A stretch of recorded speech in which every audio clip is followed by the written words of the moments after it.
et le cancer du col de l'utérus est un fléau que la société doit confronter. En effet, nul n'est à l'abri concernant le cancer du sein, car elle peut atteindre la femme comme elle peut atteindre l'homme dans tous les pays et à tout âge. Contrairement au cancer du col de l'utérus qui ne vise que les femmes,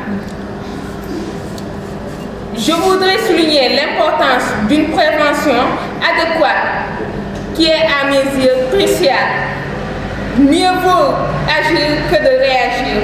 Je lance ici même un appel à toutes les femmes de venir faire le test de dépistage du cancer du sein et le cancer du col de l'utérus, car c'est quelque chose qui leur permettra de savoir leur état de santé et de connaître comment ils vont, si ils ont eu à confronter cette maladie, ça sera bien et ils vont pouvoir se protéger pour pouvoir combattre cette maladie. Merci beaucoup.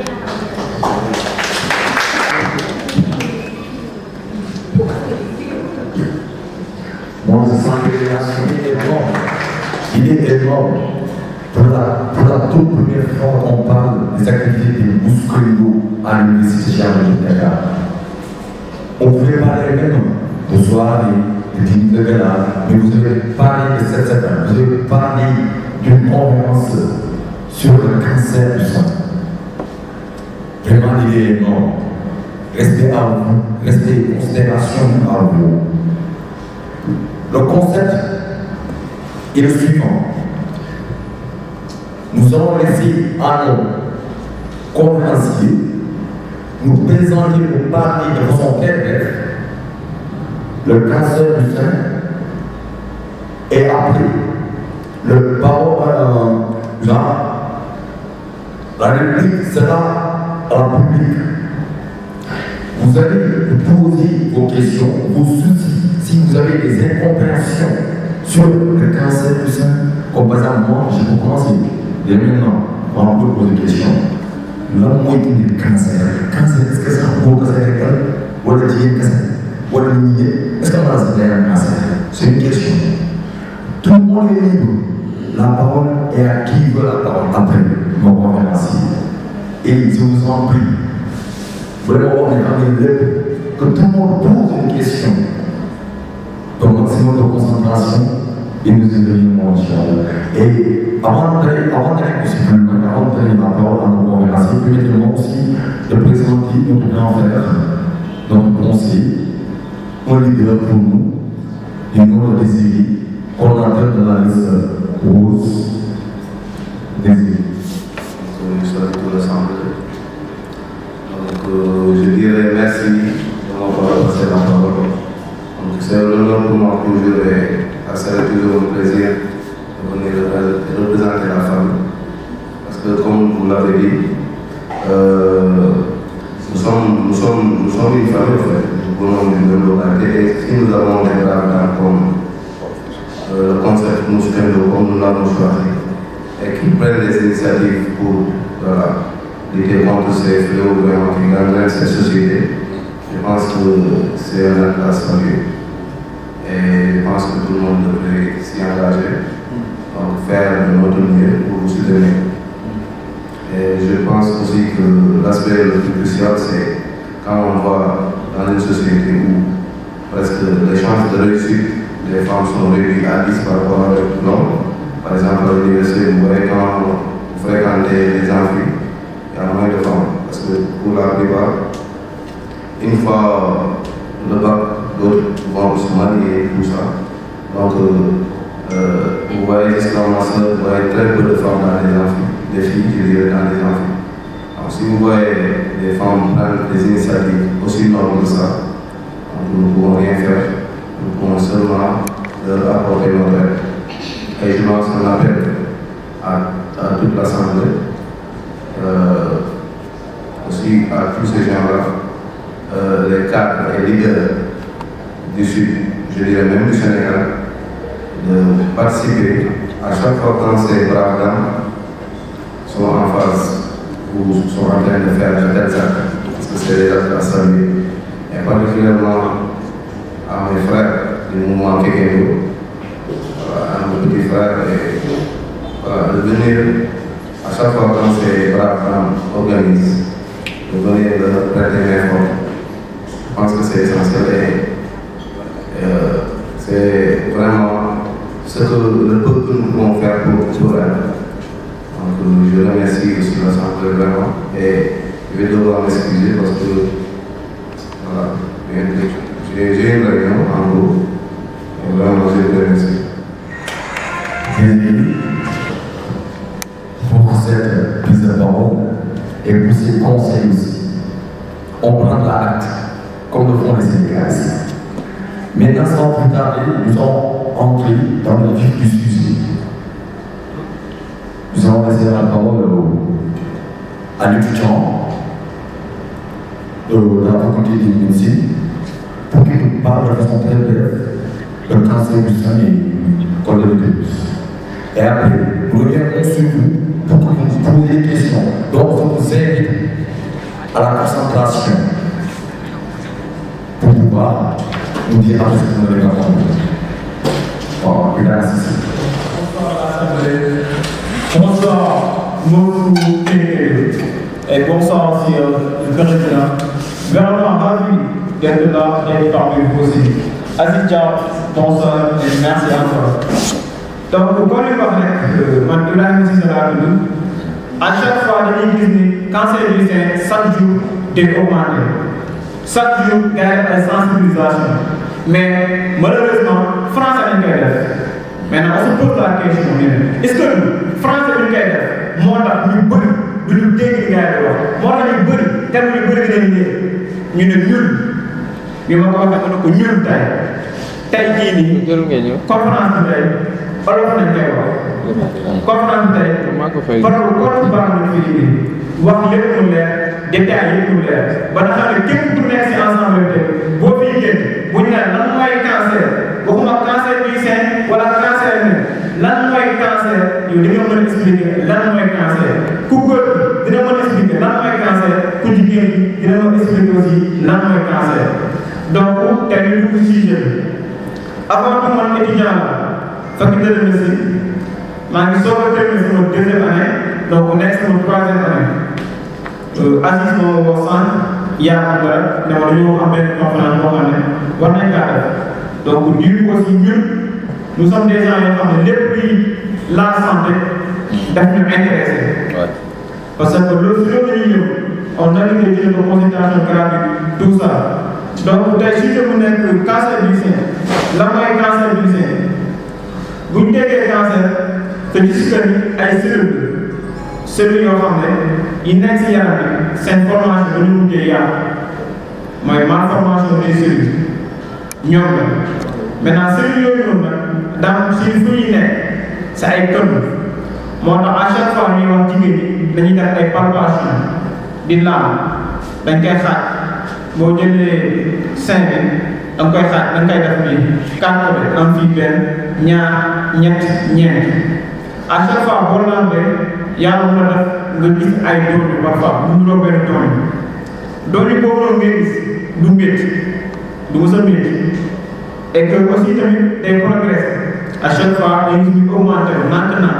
mais du la mën a gérer yow da ngay jàpp ni c'est normal ndax du la mës a gérer mais malheureusement loolu noonu ay cellules yàqu la ñoo fa nekk te ñun au fur et à mesure ñuy gën a def di gën a développé dañuy dem ba kan yooyu ñu nekk dañ koy génn dañuy dem ba ànd sax yenn organes maintenant du coup nag ci jëm bu demee ba yenn âge parce que la plupart cancer yi ñuy dal comme cancer du sein dina xam ne jigéen ñi mag a mag yi moom boo rombee 50 ans ñooñu da leen gaaw a dal ndax seen sécurité bi du dëgërati doon comme ni ma doon dëgëree jigéen ñi nga xamante ni parfois dañuy teel a gis seen grossesse dañuy teel a gis seen règle avant 12 ans aussi ñu tamit cancer du sein tamit da leen di yomb comme ñi nga xamante ni dañu tàmm di nàmpale seen biir moo tax bu ñu leen wax day leen nàmpal xale yi loolu njëriñ la si yéen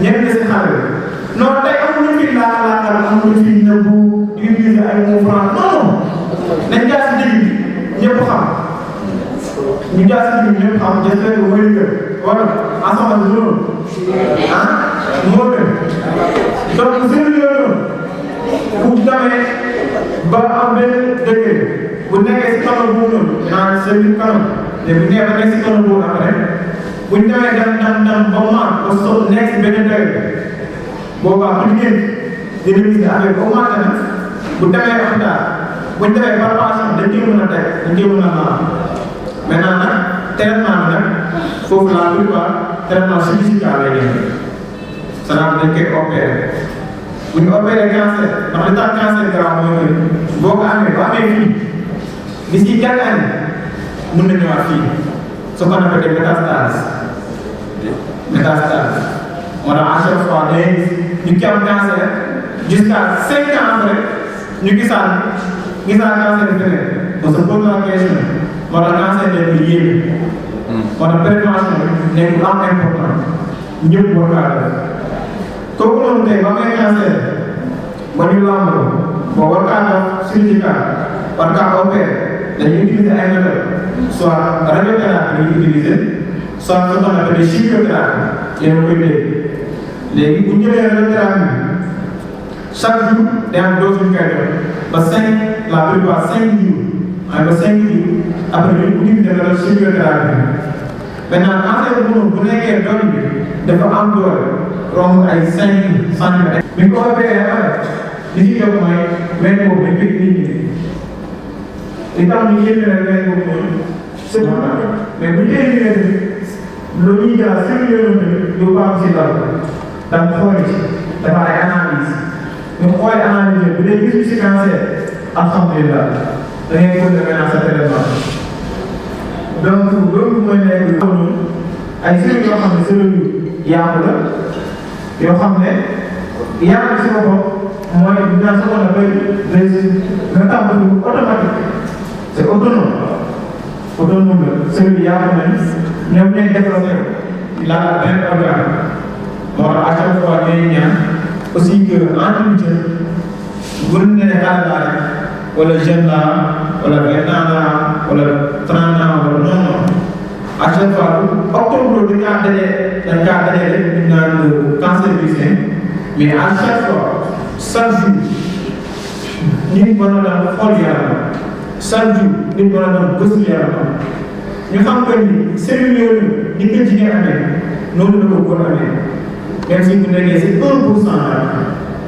la 1% cancer du sein day dem góor 1%. cancer du sein. waaw day dem góor mais c'est 1%. c'est très minime. moo tax boo gisee benn góor bu kam balaa nga gisaat beneen góor bu kam yàlla xam moo tax à chaque fois ñu favoriser jigéen ñi di leen ñaax si loolu noonu ñu jéem a di def ay palpation automatique yéen ñi ñëpp pour ba xëyee samedi bu war a ko 1 à 2 mois nga ngeen def palpation bi yomb na 5 mois nekk nii da nga koy xaar 4 parties boo xaajee 4 parties partie bi si kaw bu nekk sa droit nga laam gisoo fa dara alhamdulilah na delluwaat beneen partie bi nekk sa gauche laam gisoo dara alhamdulilah wàcc si suuf ñëwaat encore si droit laam gisoo dara ci benn bu loo xam ne bokk si maintenant garab hôpital yaa mammographie yaa def mammographie xool ndax cancer ñu gis ko ne rek ñu rassuré la et que bu nekkaa leneen donc loolu moo nekkoon cancer du sein et j'espère que loolu mooy thème bi après aussi boo amee question bu ngeen ko posé dañu question yëpp dañu mën a tontu question bi polémique ministre bi di coordonné aussi waaw parce que boo aussi tamit seen rak yu jigéen yoo xam ne am nañ entre 7 ba 14 ans wala sax 11 ans ba 14 ans ngir yàlla nañ fexe def def vaccin contre coronavirus fexe na yëpp seen am ay ñoo def vaccin contre coronavirus moom aussi nekk na benn feebar boo xam ne mu ngi fi kon fi cancer du sein nekkee moom aussi mu ngi fi chaque année aussi gars yi koy gis am na yenn dëkk yoo xam ne comme France moom góor ak jigéen ñëpp a def vaccin bi parce que y a des thèses yoo xam ne est-ce que sax góor du joxe cancer du sein astama cancer du col de l'utérus tu vois parce que c'est un virus moo koy joxe son virus moo xam HPV la moo may attaqué col après créer aussi yàq cellules yooyu noonu comme li ma la rek cancer yëpp signification la cellule la ñuy yàq bu yàqee cellule maintenant c'est fini donc ngeen jàppale gars donc comme aussi j'espère que loolu une cellule boo xam HPV la moom mooy nekk si utérus bi mais boobu nag malheureusement pour dépistage bi fi ñu mën a defee moo au niveau de l'hôpital ngeen dem soit y a des gynécos yoo xam ne ñooy fa ñoom ñooy def frottis la dafay frottis cervical après def analyse bi xool amul te même aussi yéen bu nekkee mosoo leen def vaccin aussi dama leen di ñaan ngeen dem defi dépistage bu ne rek mosuma gis ko am parce que genre cancer yooyu ñit mën na xam ne dafa toog moom te doo ko mos a xam ndax du lépp la ñuy wax du lépp aussi maa ngi leen wax yëpp moo tax doo gis ko am mais boo xoolee chaque année affaire bi day gën a augmenté chaque année quantité bi day gën a yokk chaque année l'État octobre ñëw wax cancer du sein col de l'utérus chaque année taux bi dafa nii rek maintenant pourquoi est-ce que li ñu wax gars yi ñu ngi koy déglu est-ce que li ñu wax gars yi ñu ngi koy jëfee est-ce que dañuy ñëw daf boo gars yi ñu ñëw toog nii boo benn conférence yi ñu ñëw toog làkk ay français bi neex expliquer gars yi après ñu jur dem mais bu ñu waxee dara gars yi dañ ko war a jëfee boo leen demee ngeen conseil seen waa famille conseil seen rakk jigéen ñi ne leen danañ def vaccin contre col de l'utérus dañuy muccal si col de l'utérus ngeen def col de l'utérus même si bu nekkee yéen affaire bi romb na leen ngeen dem defi dépistage au moins chaque 6 mois ngeen def dépistage pour xam sa rek day tax dara du la bett donc loolu daal dañuy ñaan donc di wax aussi que ni rek après ba nga amee ay questions mën nañ ko partager ak yéen xool lu ci mën a tontu ñu tontu ko si donc ngeen xam aussi que ni suñu succès carrément parce que dañu doon wax des gynécos ay étudiants kese nañ comme yéen donc xam-xam bi tamit li ñu xam nañuy partage ak yéen rek lu si jub ñu xam ne ñun yàlla lu si jëm aussi ñu xam ne di moom merci. Bon, ok. Ce n'est plus dans le cas du sein. Parce que l'utérus, c'est la partie qui est après le vagin, où est censé se développer le bébé. Si le cas c'est pour le col de l'utérus, le col c'est une partie très fine qui relie le vagin et l'utérus. Donc si le cas c'est pour le col, il y aura un mouvement au niveau du col. Donc l'accouchement sera impossible. Donc, raison pour laquelle ce cancer est aussi dangereux. Et aussi, j'aimerais donner des éclaircissements sur les préventions à propos du cancer du sein. Tout d'abord, le cancer du sein est causé par les mariages tardives. Ou par exemple, les femmes qui se marient après 30 ans ou 40 ans. Par exemple, si tu te maries après 30 ans, raison pour laquelle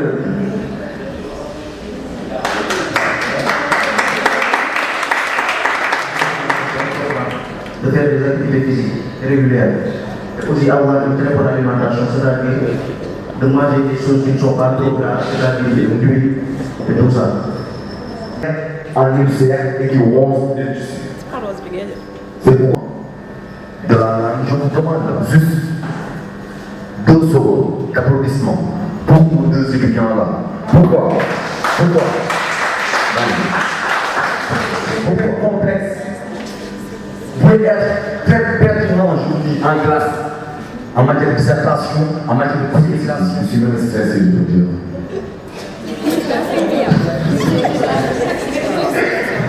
Mais gardez-moi bien vos questions.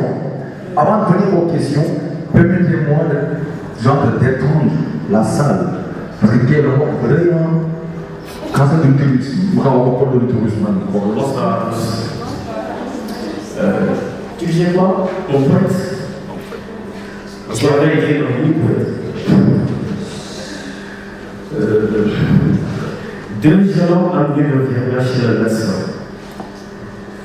2 visages marchés devant. Et le plus jeune tenait le bras de leur maman tout le temps. Déjé grandi. Il était sur le point de casser sa pipe qu'il a connu que fumer. Son regard en lambeau semblait déjà coulé à la terre. Ses yeux ne faisaient que tout ton. Ses lèvres disparaissaient dans sa bouche. Elle m'a avalé. Et on voyait qu'elle ne tarderait pas à mettre un point final à l'ultime phase de sa vie. Sous sa peinture déserte, rugie par le sang et l'humain pouvait voler, dire, décrire les larmes meurtries. Et ses vêtements s'échappaient le parfum de la mort. Qui est cette vieille dame? L'aîné répondit. C'est ma mère. Mousquedo. Il s'est mis alors à rappeler la belle époque de sa mère. Des mineurs de ses dents à ses yeux de diamant, de sa brûlure à ses pieds embossés, de ses mains phosphatées, il parlait de sa mère comme une pierre précieuse, pieds par le blanc, vendue par ses frères, nos guerres, nos familles, nos querelles, nos petites de guerre. Lui, c'est un Kikero. Tout au contraire de son frère qui ne fait que tenir le bras de sa maman tout le temps. Silence. Où sont les cassés? Bon. Ah rien. Et que c'est notre fête. La fête des femmes. Pour les efforts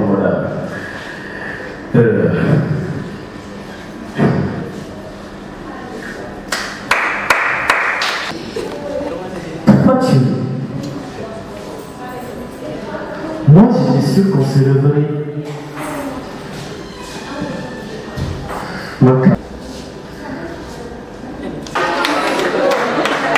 Alors. Belle demoiselle, pourquoi tu es?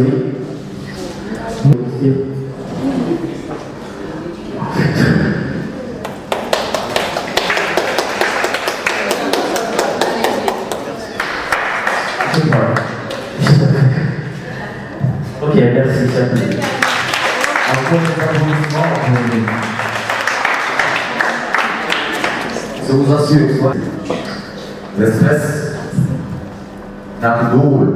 Soit il vous booste, soit il se transforme en sorcier et vous empêche de parler. Sont ces deux rôles. Ouais, mais Milk est un slammer. Et lui aussi, il n'y a même pas 10 minutes quand il lui dit qu'il m'a préparé quelque chose de consorts. Et avant de vous demander vos questions, les uns si vous voulez plus aider, permettez-moi toujours d'étendre le milieu. Et sur ce, je vais voir Pedro Minipiso. Dégagez-moi. Dégagez-moi, et fort de votre tête. Sur ce, je vais me lancer sur vous et vous demander vos questions. C'est plus professionnel, c'est plus intéressant. Parce que, maintenant, vous me posez des questions. Par exemple, vous me posez des questions, je vais vous poser des questions. Ils vont aussi m'intéresser à la question. Ça va me permettre de reformuler ma question. Ouais, ils sont à la première médecine, il faut nous poser des questions.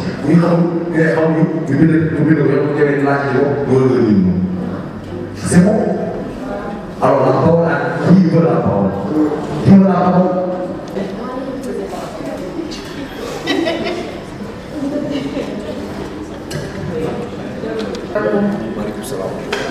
di fi toog ñëpp maa ngi leen di nuyu yéen ñëpp maa ngi tudd Aïda Boudian di remercier d'abord panélistes yi vraiment ñun moom dañoo raté début conférence bi mais franchement c'est très intéressant li jot a fekkee sama question benn lay en fait ñun bu ñu doon def porte à porte démb dafa am ñu doon laaj bu ne ñoom si lu ñu dégg cancer du col de l'utérus bi seules les femmes mariées ñoo mën a def test bi te léegi sànq moo dégg naa benn panéliste mu ne am na vaccin de 14 je sais pas au 0 à 14 ans ak ñun tey jii bu doon âge boobu rawatina mun nañ dem def comment dire test bi léegi loolu laa bëggoon mu leeral bi fii nii parce que am na ñu bëri ñoo xam ne loolu leerul seen bopp ndax ñun mën nañ dem def test bi ou pas parce que ñun fii la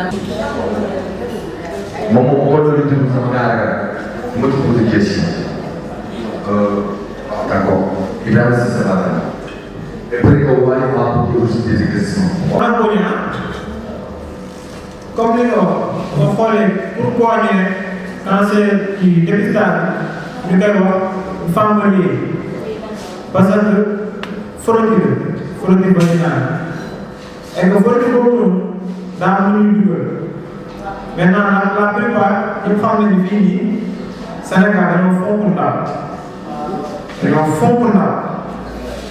moo tax boo nekkee benn jeune boo xam ne marié boo demee frotture boobu noonu ñuy ji parce que du frotture bi ñuy ji moo tax mais li ñuy dugal pour gis mën a gis frotture boobu noonu mën na egg si egg bu fa eggee nag loolu noonu bu dañee rek sëriñ boobu bu dañee rek moo tax mun nga perdre sa sang et du coup nag bis boo leen bu la yàlla jëkkër du mën a amati kii boobu ndaw boobu noonu moo tax la plupart ñu nekk interdit moo tax frotture vaginale kenn du ko def jigéen bu bari yow frotture vaginale kenn du ko def jigéen bu bari yow maintenant pour vaccin à chaque fois c'est de 11 à 14 ans nañ wax pour vaccin 11 à 14 ans ñoom ñooy vacciné maintenant bu la âge bu la jàpp tu vois en ce moment là nii mënoo toog def vaccin comme ay 20 et quelques temps ñu xam ko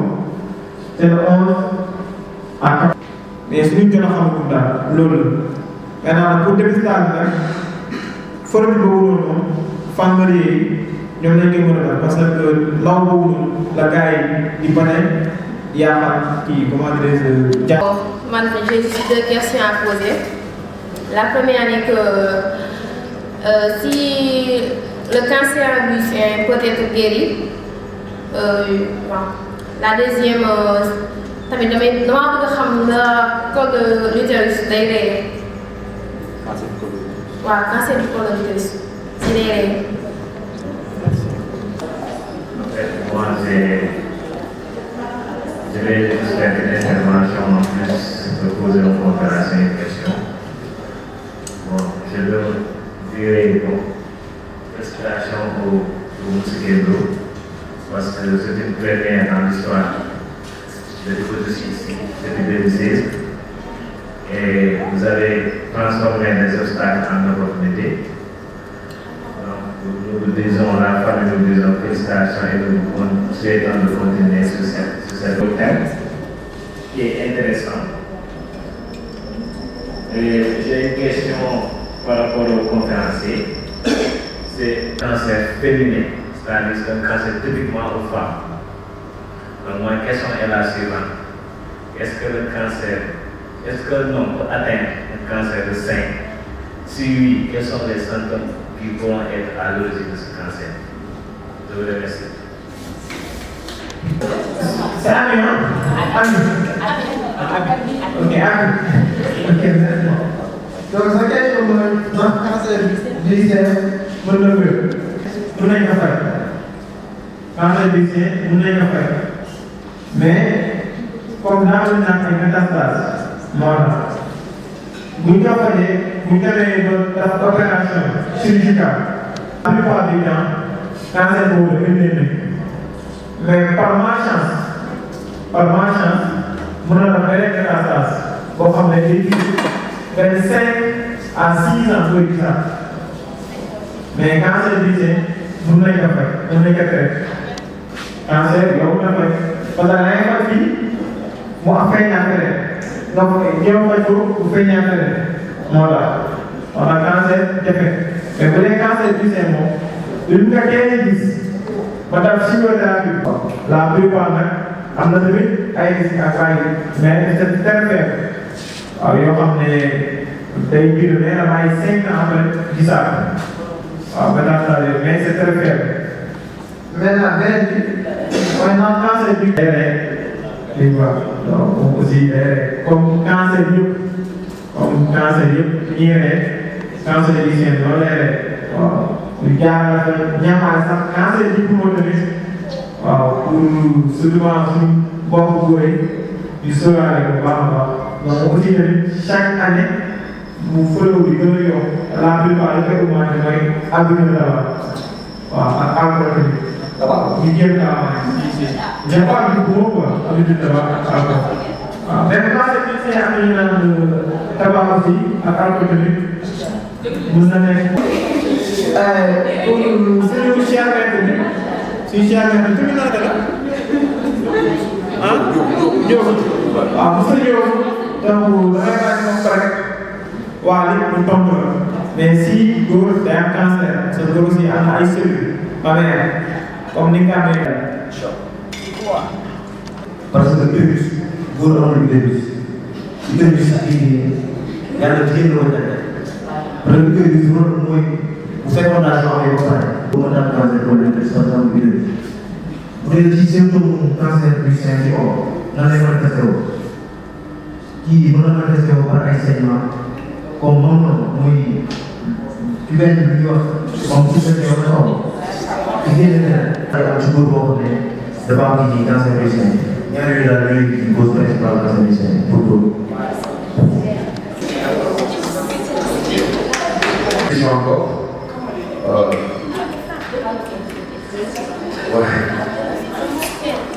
D'accord.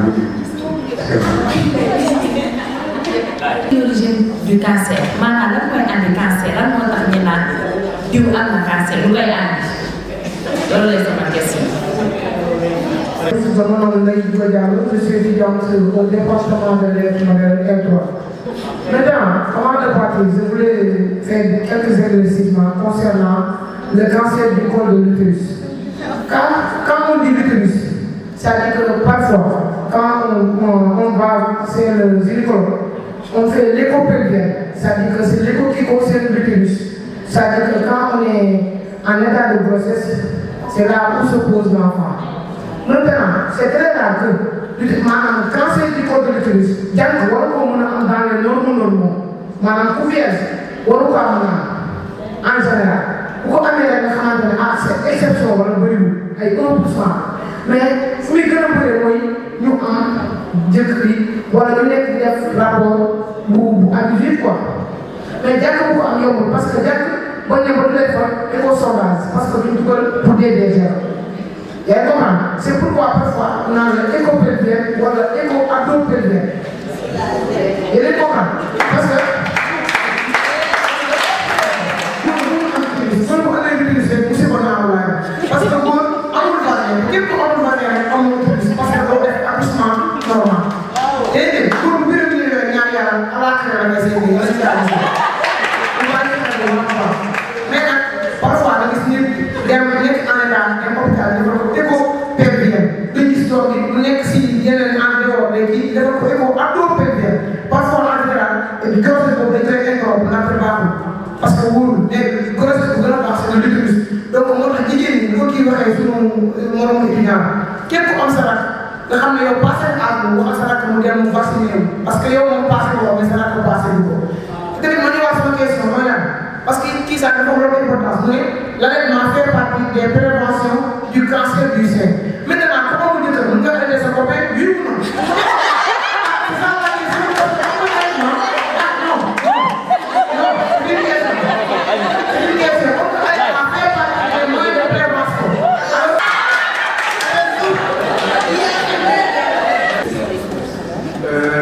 J'aurais une question pour les conférenciers, mais tout d'abord, permettez-moi de remercier ces Mousquets pour cette belle initiative, pour l'organisation et pour la réussite de cette émission. Nous devoir aussi en tant que frère Kekedo et frère du Kana City aussi, parce que, bon, tout d'abord, normalement, donc, je dirais que je ne connais pas beaucoup en médecine, mais je sais que ces journées sur l'octobre rose sauvent beaucoup de vies chaque année.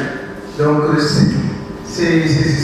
donc merci encore à ces Mousquets-Lo, merci à vous. Donc, ma question est la suivante. Quelles sont les causes du cancer du sein chez les hommes? Est-ce que c'est le tabac? Est-ce que c'est l'alcool? Est-ce que c'est quelque chose d'autre? Donc, voici ma question. Merci beaucoup. J'espère que Fab est bien. moom mooy laajte origine du cancer maanaam du cancer la moo koy indi moo ko waral maanaam muy grand tamba si tënk laa ko rek cancer comme ni leen ko waxee rek définition bi ay cellules yàqu la maintenant nag bu nekkee comme cancer du sein boobu noonu cause bi jox nañ ko nee nañu âge bi suy joué boo xam la plupart mais dañu gis ñoom cancer du sein parce que à partir de 50 ans cellules dootul normal comme ni ko doon normal moo tax âge bi suy joué beneen tamit dina xam ne gars yi génne nañ ko mooy comme habitude tabac bu ñu tamit ak alcool nee nañ tamit da koy joxe loolu gars yi wax da koy joxe maintenant beneen aussi comme j'espère que dañuy tontuwaale une question madame Diallo wala monsieur Diallo parce que aussi laaj na ni ndax bu nekkee da ngay comme allaitement bi gars yi wax maanaam moo mun na arrêté copain parce que prévention yi d'abord ay am doom ku am doom déjà ku am doom déjà lactation bi waaw allaitement bi day normal parce que daa am mère boo xam ne moo nekk te mère boobu noonu foog mu génn moo tax allaitement boobu noonu di ko jàppale ñii di wax nag yeneen ñi kii bu dul dara dul samedi bi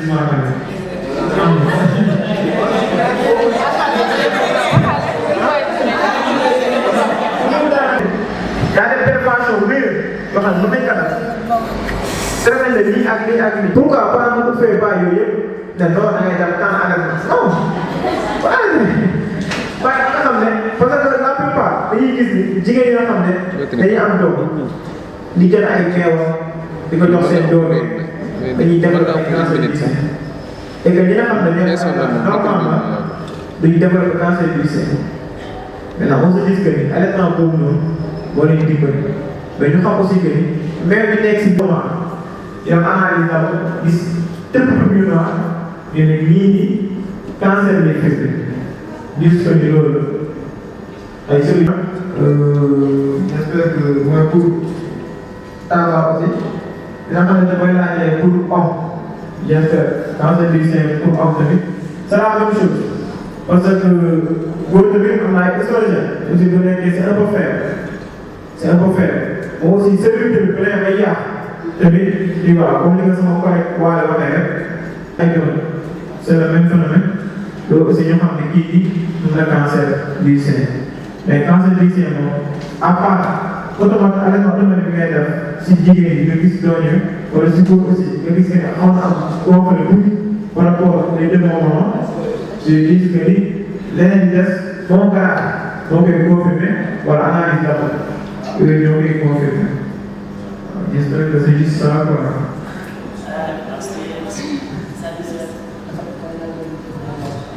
ak ci question bi nii lay doon jàllale ñu ne nàmpal day wàññi cancer du sein ñu ne nàmpal sa copain ak nàmpal doom ñaari nàmpal yooyu dafa différent comme par exemple sa copain boo ngay nàmpal mënoo ko nàmpal par exemple plus de 5 fois ci journée lu mu tane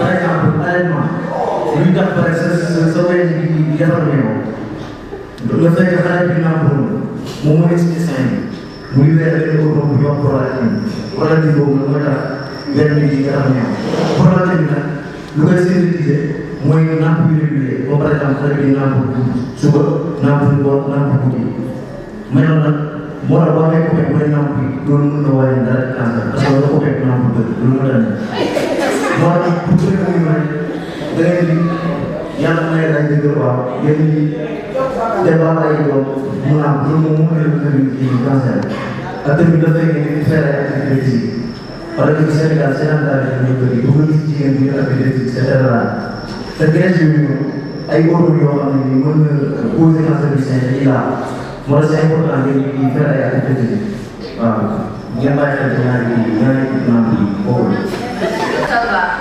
Qu'est-ce qui est à l'origine de la déformation des cellules du cancer du sang? Et aussi, Tout d'abord, je m'excuse de l'absence parce que je ne dirais pas que c'est un retard. Je faisais cours et c'est à la descente que je me suis dit que je vais passer, histoire en tout cas d'assister un peu à cette séance de partage qui pour moi est très très important dans ce contexte qu'on vit. Et revenir pour féliciter et encourager toutes les Moussoukiens d'autant pour moi. C'était une très belle initiative. En tout cas, à ma connaissance, il y a toujours eu ce mouvement des étudiants pour le développement de la Casamance, qui en tout cas œuvre, en tout cas moi depuis 2013 je suis là, mais j'assiste à une première activité qui a été initiée par les Moussoukiens et qui est en train d'être déroulée de la plus belle des manières. Donc soyez-en remerciés et on vous félicite pour ça. Et remercier les conférenciers, même à travers quelques minutes, j'ai su comprendre l'importance du débat. Et en tout cas, vous dire vraiment que, en tout cas, des plus belles des manières, on est satisfait de vous. Vous demeurez et vous resterez toujours nos amis. Merci. Je remercie Madame la ministre de la Santé.